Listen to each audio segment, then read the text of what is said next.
ఇక తిట్ల పురాణం అది మీకు తెలియదేం కాదు. ఆ తిట్లన్నీ చూస్తుంటే నాకైతే ముఖ్యమంత్రి గారికి వాళ్ళు ఒక బిరుదు ఇవ్వాలనిపిస్తుంది. దుర్భాష దురంధరుడు. ఈ ముఖ్యమంత్రికి తప్పకుండా ఒక బిరుదు ఇవ్వాల్సిందే. దుర్భాష దురంధరుడుగా రేవంత్ రెడ్డికి మనం ఇవాళ నామకరణం చేయొచ్చు. ఏం మాట్లాడతాడు?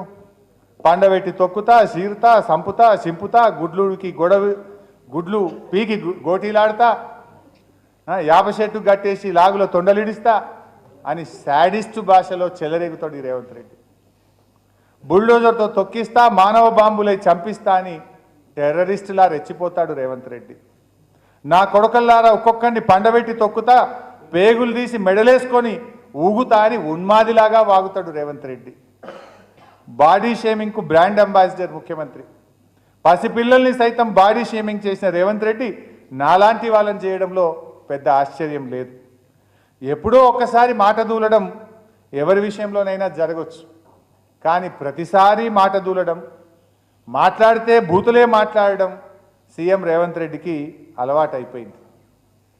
రాజకీయ పరిభాషను దిగజార్చడంలో ఈ రాష్ట్రంలో ఎవరన్నా ఉన్నారు అంటే ఆ ప్రథమ స్థానం రేవంత్ రెడ్డికే దక్కుతుంది.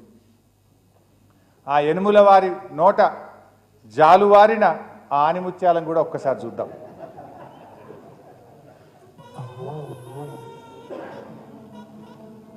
మా కార్యకర్తలు వాళ్ళని పట్టుకొని యాప చెట్టు కట్టేసి లాగుల తొండలిచ్చి కొడతారని చెప్పి నడి బజార్లో ఉరి తీయాలన్నా, 100 మీటర్ల గోతి తీసి పాతి పెట్టాలన్నా ముడ్డు మీద దంపా అంటే బయటికి పోయారు.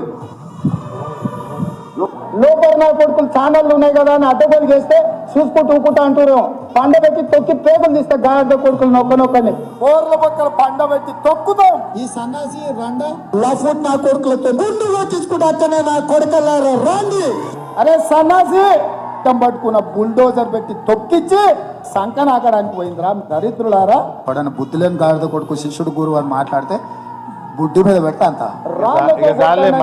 వింటే మనం కూడా చెడిపోతాం. పని